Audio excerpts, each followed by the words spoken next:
एक ज़माना था जब लोग आईआईटीज़ को इसलिए ज्वाइन करते थे कि उनको अमेरिका में एंट्री चाहिए होती थी। आईआईटी जाओ और अमेरिका की फ़्लाइट पकड़ लो। IIT was the gateway to America. फिर एक दौर आया जब इंजीनियरिंग कर लो, कंप्यूटर साइंस इंजीनियरिंग कर लो और इंडिया में ही आपकी नेक्स्ट लेवल जॉब लग जाएगी, और वो एक ज़माना आया। और अब एक और ज़माना आ रहा है कि आईआईटी लोगों को इसलिए जाना है क्योंकि यूनिकॉर्न स्टार्टअप बनाना है। क्या होता है यूनिकॉर्न स्टार्टअप? यूनिकॉर्न स्टार्टअप होता है वो स्टार्टअप कंपनी जिसकी वैल्यूएशन $1 बिलियन होती है। 1 बिलियन माने $1 अरब, यानी कि अगर आज के रुपये के हिसाब से ले तो 8700 करोड़ रुपए, 8700 करोड़ रुपए की वैल्यूएशन उस कंपनी की होती है। वैल्यूएशन क्या होता है कि उस कंपनी के जो शेयर्स हैं वो इतनी वैल्यू के हैं। आप जो अपने अराउंड इतनी सारी कंज्यूमर कंपनीज देखते हो जैसे कि जोमेटो, ब्लिंकिट, ओला, फ्लिपकार्ट, स्नैपडील, पॉलिसी बाजार, रेजर पे, ग्रो, ये सारी कंपनीज आईआईटीएंस ने बनाई हैं, वो भी स्क्रैच से, वो भी पिछले 10, 15, 20 सालों के अंदर। सोचो 20 सालों में आप 3-3 लाख करोड़, 2.5 लाख करोड़ रुपए की कंपनी आपने बना दी। स्टॉक मार्केट पर जोमेटो लिस्ट हुई। क्या है ऐसा आईआईटी में? आपको पता है इस देश में 100 यूनिकॉर्न कंपनीज बनी है अब तक, जिनमें से 75% यूनिकॉर्न कंपनीज के फाउंडर्स आईआईटीएंस हैं और 25-30% जिनमें से आईआईटी दिल्ली के। IIT Delhi is the leading unicorn producer of this country. ये देखो आईआईटी दिल्ली ने 30 यूनिकॉर्न्स दिए, आईआईटी बॉम्बे ने 16 दिए, आईआईटी कानपुर ने 16 दिए। आईआईटी दिल्ली का कोई मैच नहीं है इसके अंदर। ऐसा क्या है आईआईटी में कि वहाँ से यानी 76%। सोचो आप एक बात इमेजिन कर दो यार, पर क्या हुआ, नॉन आईआईटीएंस भी तो कुछ कर रहे हैं, ये है वो है। आप सोचो कि आईआईटीएंस तो सिर्फ 1% होते हैं। अगर 100 लोग हैं तो 1% आईआईटीएन होगा, एक ही बंदा आईआईटीएन होगा उसमें से, और दूसरे तो 99 लोग होंगे जो नॉन आईआईटीएन होंगे। तो वो 1% 75% यूनिकॉर्न बना रहे। इमेजिन कितनी बड़ी बात है। क्यों है ऐसा? समझते हैं ना इस बात को। आप ये मत समझना कि मैं यहाँ पे आईआईटी का फ्लेक्स करने आया हूँ या कुछ करने आया हूँ। आप समझो ना यार, सीखते हैं ना इस बात को कि ऐसा क्या है आईआईटी में यार, क्या हम कुछ सीख सकते हैं। आप अगर आईआईटी जाना चाहते हो, आप अगर आईआईटी प्रेप कर रहे हो तो आपको इससे मोटिवेशन मिलेगी।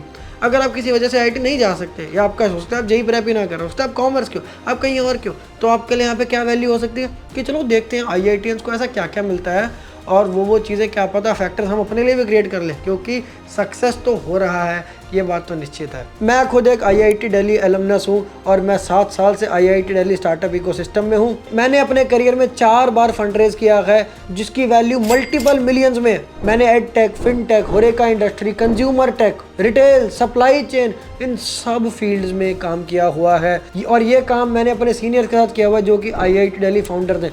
मैं जिन फाउंडर्स के साथ रहता रहा, जो मेरे क्लासमेट्स या सीनियर्स हैं, उस सर्कल में 100 करोड़ सेल करना इज़ नॉर्मल, 100 करोड़ की फंडिंग उठाना इज़ नॉर्मल। आप कहोगे ऐसे कैसे बोल दिया भाई? अरे यार एक बात बताओ ना, जिस कॉलेज ने इतनी यूनिकॉर्न्स बनाई है, जो लाख करोड़ की कंपनियां जहाँ पे इतनी सारी हैं, वहाँ 100 करोड़, 100 कहाँ लाख करोड़, कहाँ 100 करोड़। 100 करोड़ तो छोटा सा, वो छोटे बहुत सारे होंगे तभी जाके तो बड़े इतने सारे बनेंगे।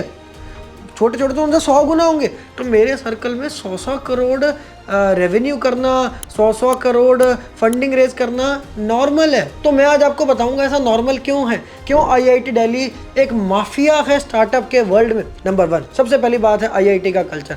आईआईटी में क्योंकि ऑलरेडी इतने सारे स्टार्टअप्स बन गए हैं और एक लेगेसी क्रिएट हो गई है कि यार मेरे सीनियर्स ने ये स्टार्टअप बनाया था, मेरे सीनियर ने ये स्टार्टअप बनाया था, ये इसकी वैल्यूएशन इतनी थी, हम भी क्यों नहीं कर सकते। तो वहाँ पर रात को लोग 2-2 बजे तक बैठकर स्टार्टअप आइडिया डिस्कस करते हैं। कुछ लोग जाके अपने स्टार्टअप लॉन्च करते हैं, मल्टीपल स्टार्टअप वो कॉलेज में लॉन्च करते हैं, कुछ चलते हैं कुछ नहीं चलते, पर सबसे वो सीखते हैं और एंड में यही फाउंडर्स अपनी बड़ी बड़ी कंपनीज बना लेते हैं। रीज़न नंबर 2, आईआईटी का सिलेक्शन प्रोसेस बहुत टफ है। इसमें जेई मेन के बाद आपको जेई एडवांस क्रैक करना पड़ता है।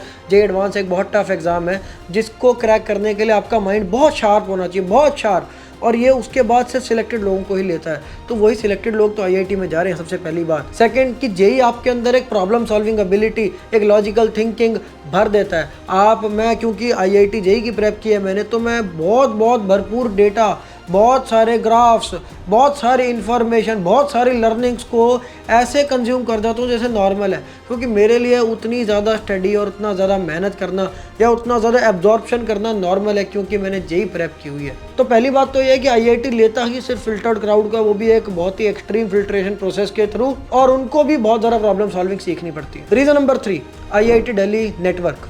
आप एक बात सोचो, भूल जाओ आईआईटी को, मैं कह रहा हूँ आप एक बात सोचो, एक जगह है जहाँ पर ब्राइटेस्ट माइंड्स आके इकट्ठे हो जाते हैं देश के। इस देश कितना बड़ा देश है, सोचो 100 करोड़ की आबादी है। यहाँ पर सारे ब्राइटेस्ट माइंड इकट्ठे होकर एक जगह पर आ गए, वो वहाँ पर कुछ कर रहे हैं। फिर अगले साल फिर ब्राइटेस्ट माइंड्स आ गए, फिर अगले साल फिर ब्राइटेस्ट माइंड्स आ गए, अगले साल फिर ब्राइटेस्ट माइंड्स आ गए। ऐसे हर साल आए जा रहे हैं। जो पिछले ब्राइटेस्ट माइंड थे वो एक साल प्रमोट हो गए, 4th ईयर में चले गए, 5th ईयर ग्रेजुएट हो गए, और ग्रेजुएट होके वो ऑफ कोर्स वो ब्राइटेस्ट माइंड्स हैं तो वो कुछ करेंगे ही, और फिर वो अपने जूनियर्स को अपनी विद्या पास ऑन करेंगे, और वो जूनियर्स और अच्छा करेंगे, फिर अगले जूनियर्स और अच्छा करेंगे, और ऐसे कर करके सोचो ये प्रोसेस आपका 70 साल तक, 60 साल तक चल रहा है। सोचो आप, वो सोचो जो 40 साल पहले ग्रेजुएट हो गए, जो 50 साल पहले ग्रेजुएट हो गए, जो 30 साल पहले ग्रेजुएट हो गए, वो तो इस दुनिया की बड़ी बड़ी पोजीशंस पर है। सोचो IIT से ग्रेजुएट हुए लोग कहाँ नहीं पहुँच गए। सोचो दिल्ली का जो ex-CM था वो IIT खड़गपुर ग्रेजुएट था। किरण बेदी देश की पहली वुमेन IPS ऑफिसर, वो IIT दिल्ली एलुमनस। रघुराम राजन जो कि RBI के गवर्नर थे, reserve bank of India, note पे लिखा होता है, नोट पे साइन होते हैं रघुराम राजन के, IIT दिल्ली एलुमनस। बड़ी बड़ी कंपनी के CEO IIT एलुमनस। सुंदर पिचाई IIT एलुमनस। सोचो जिनके सीनियर ऐसा कर रहे हैं। अब वो क्या होता है, बहुत सारे IITians फाइनेंस की फील्ड में गए और उन्होंने एक्सेस टू फंडिंग सॉल्व किया। एक टाइम आया IIT दिल्ली की हिस्ट्री का सबसे डिसरप्टिव बैच जो था वो था 2000 एंट्री का। आपको पता सन 2000 में जो IIT दिल्ली पहुंचे थे ना लोग, उनमें कौन कौन थे, उस बैच में कौन कौन लोग थे आपको पता है? सचिन बंसल, बिन्नी बंसल, जिन्होंने फ्लिपकार्ट जैसी कंपनी बनाई। फ्लिपकार्ट 3-3.5 लाख करोड़ की वैल्यूएशन है फ्लिपकार्ट की, वॉलमार्ट ने खरीद लिया था उसको। जहाँ पर हमारे देश के युवा की एस्पिरेशन है कि यार काश उसका 25-30 लाख का पैकेज लग जाए, 50 लाख का पैकेज लग जाए, वहाँ पर सचिन बंसल ने, बिन्नी बंसल ने 7,000 करोड़ रुपए। सोचो कहाँ 50 लाख, कहाँ 7,000 करोड़, समझ गए? उसमें 10 जीरो होते हैं 7 के बाद। वो अपने अकाउंटों में रुपए लिए थे उन्होंने जब फ्लिपकार्ट छोड़ा था। आप इमेजिन करो ये 2000 के बैच में हो। फिर और बताता हूँ, सन 2000 के बैच में ही अश्नीर ग्रोवर IIT दिल्ली में, उनके क्लासमेट हो गए। भारत पे जैसी कंपनी बनाई, रफली 30,000 करोड़ वैल्यूएशन है जिसकी। कोई नूब बच्चा 15 साल का आके बोल देगा कि उसको तो उसकी कंपनी से निकाल दीजिए, कर दिया, वो कर दिया। भाई ये सब यार, एक बात बताओ, तुमने क्या किया यार? बड़े उन्होंने ये सोचो ना, इतनी बड़ी कंपनी बनाई, ये बड़ी बात नहीं यार। आप अच्छी चीज़ नहीं देख सकते किसी के अंदर? आप ये नहीं देख सकते कितना यार क्या उपलब्धि है, वाह वाह, क्या बढ़िया चीज़ है। क्यों ना हम भी, अश्नीर ग्रोवर ने कितनी बड़ी बड़ी चीज़ें की, कितनी अच्छी अच्छी चीज़ें की है, हम अच्छा क्यों नहीं देखते? अभी और सुनो, अलबिंदर ढींढसा, ब्लिंकिट के फाउंडर, ब्लिंकिट से ऑर्डर करते हैं ना 10 मिनट्स में, IIT दिल्ली उसी साल में 2000 में एंटर हुए। फिर दीपिंदर गोयल जोमेटो के फाउंडर, वो भी उसी साल में एंटर हुए। अब और सुनो, जोमेटो के फाउंडर जो है दीपिंदर गोयल, उनकी कंपनी में एक बंदा काम करता रहा, अलबिंदर ढींढसा, जो कि उन्हीं का क्लासमेट था। मेरे साथ भी, मेरी कंपनी में भी मेरे क्लासमेट्स काम करते हैं। मैंने भी अपने क्लासमेट के साथ काम किया हुआ है। मेरा एक क्लासमेट है जो शार्क टैंक पे आया था। मेरा एक क्लासमेट है जो जिसकी कंपनी की सेल ही 300 करोड़ रुपए है। मेरे भी क्लासमेट्स, मेरे भी सर्कल में वही क्लासमेट वाली चीज़ तो मैं रिलेट कर पाता हूँ जब मैं उनको देखता हूँ। तो सोचा मैं मज़े की बात बनाता हूँ। अलबिंदर ढींढसा उनकी कंपनी में जोमेटो में काम करता। अलबिंदर ढींढसा ने जोमेटो छोड़कर अपनी एक कंपनी बनाई जिसका नाम था ग्रोफर्स, और ग्रोफर्स में उनका क्लासमेट अश्नीर ग्रोवर काम करता रहा। अश्नीर ग्रोवर ने ग्रोफर्स छोड़ दिया और अब अलग कंपनी बनाई भारत पे। ठीक है, सोचो यानी कि अपने क्लासमेट के साथ काम किया, काम सीखा, धंधा सीखा। ठीक है, आप ये अश्नीर ग्रोवर की रिकॉर्डिंग सुनो। जो इंटरनेशनल एक्सपेंशन था, UAE and UK and Ireland and all that, वो अलबिंदर ने किया था। उसने वहाँ से सीखा, फिर उसको खुद कॉन्फिडेंस आ गया तो उसने ग्रोफर्स बनाया। मैंने उसको ज्वाइन करा, मैंने उससे सीखा, मेरे को कॉन्फिडेंस आ गया, बाद में तो भारत पे बनाया। सोचो अपने क्लासमेट्स को इन्होंने धंधा सिखाया। और मजे की बात समझाता हूँ अभी आपको, एक और बहुत तगड़ी बात बताता हूँ। ग्रोफर्स ना बहुत सालों से संघर्ष कर रही थी कंपनी, बहुत सारे उन्होंने पिवट्स किए, बहुत सारे चेंजेस किए, और इतने सालों के बाद भी जब सक्सेस नहीं मिली और अचानक से भाई इंडस्ट्री के अंदर 10 मिनट डिलीवरी की एक लहर आती है और वहाँ पर ग्रोफर्स फिर से एक पिवट मारता है और अपना नाम चेंज करके ब्लिंकिट कर देता है, और ब्लिंकिट 10 मिनट डिलीवरी का लीडर बन जाता है। पर फिर भी ब्लिंकिट बहुत सफ़र कर रहा होता है ड्यू टू मैनी रीजंस, और ब्लिंकिट की उस टाइम पर वैल्यूएशन थी 5,000 करोड़ रुपए, जो कि गिर गई थी। वो एक डिस्ट्रेस में वो 5,000 करोड़ की वैल्यूएशन थी। और मज़े की बात, उनके क्लासमेट ने, जोमेटो के फाउंडर दीपिंदर गोयल ने ब्लिंकिट को एक्वायर कर लिया, 5,000 करोड़ रुपए की कंपनी खरीद ली, कंपनी सेव हो गई, अपने क्लासमेट की कंपनी बचा ली। ऑल्दो ये एक पूरा बिजनेस डिसीजन था, ऐसा नहीं कि क्लासमेट का एहसान कर दिया। सोचो ना, अभी और मज़े की बात बताता हूँ। वो जो 5,000 करोड़ की कंपनी उन्होंने एक्वायर करी, वो लास्ट जब मैंने चेक करी थी ना, उसकी वैल्यूएशन $12 बिलियन थी। $12 बिलियन मतलब 1 लाख करोड़ रुपए से भी ज़्यादा। 5,000 करोड़ की चीज़ 1 लाख करोड़ की हो गई, यानी ऐसे समझ लो 5,000 की चीज़ 1 लाख की हो गई। यानी एक दोस्त ने एक दोस्त की कंपनी खरीदी, मरती हुई कंपनी को बचा लिया, और फिर वो कंपनी इतनी बड़ी हो गई कि वाह यार, ये IIT दिल्ली की दोस्ती है, ये IIT दिल्ली के बैचमेट्स हैं, आपस के क्लासमेट्स हैं। सोचो जिस कॉलेज में ऐसी चीज़ें होती हैं, क्या था इनमें कॉमन कि यार क्लास में ना साथ में रहते रहे। IIT दिल्ली में हमने हॉस्टलों में खेला है, कभी स्पोर्ट्स आपस में खेला है। सोचो वो लोग। फिर आपको पता है फ्लिपकार्ट से निकल करके कितनी कंपनीज बनी है, PhonePe, Groww, Pine Labs, Meesho, 1mg, PharmEasy, Quikr, MobiKwik, Chaayos. तो ऐसे जब इतनी बड़ी बड़ी कंपनीज IIT दिल्ली से निकलनी चालू हुई, तो फिर उनके जूनियर ने उनसे इंस्पिरेशन ली। ये लोग क्या करते रहे, अपने जूनियर्स को हायर कर लेते रहे, अपने जूनियर, इनके जूनियर जिनके साथ काम करके फिर अपनी कंपनीज बना लेते रहे। जैसे फ्लिपकार्ट को बहुत सारे IIT दिल्ली एलुमनाई ने ज्वाइन किया था, और उन्होंने फिर ग्रो जैसी कंपनी बनाई, फ़ोनपे जैसी कंपनी बनाई।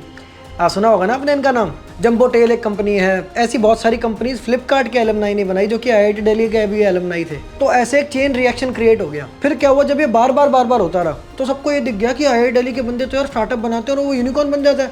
तो क्या हुआ कि इन्वेस्टर्स ना फंड करने लग गए, और उस फंड को ज्वाइन किसने किया, IIT दिल्ली के ही फाइनेंस के बंदे ने। मैं जिससे फंडिंग लेने जाता हूँ वो भी IIT दिल्ली का होता है। अब सोचो हर जगह तो यार IIT दिल्ली है, फंडिंग को भी कंट्रोल वही कर रहे हैं, सब कुछ वही कर रहे हैं, आपस में एक दूसरे को भी। जो यार अब सोचो एक बात बताओ, जो सच इन्होंने 7-7 हज़ार करोड़ रुपए लिए, ये क्या करते हैं, उसको फर्दर इन्वेस्ट करते हैं। और किस में इन्वेस्ट करते हैं, अपने नेटवर्क में। पर इनका नेटवर्क कौन होगा, कि बहुत सारे बंदे जो IIT दिल्ली के इनके साथ काम करते रहे। तो कहीं ना कहीं काफ़ी सारा पैसा इनका IIT दिल्ली स्टार्टअप्स में भी जाता है। इनफैक्ट हाल ही में बंसल्स ने, सचिन बंसल और बिन्नी बंसल ने 100 करोड़ रुपए IIT दिल्ली को डोनेट किए थे। तो यार ये फंडिंग जो होती है अलग अलग रूप में, ये IIT के स्टूडेंट्स को मिलती है, IIT के एलुमनाई को मिलती है, और IITians ही देते हैं, क्योंकि उन्होंने इतना बड़ी बड़ी कंपनीज बना के इतनी ज़्यादा वहाँ से फाइनेंशियल आउटपुट ले लिया, वही फिर वो री इन्वेस्ट और गिव बैक करते हैं।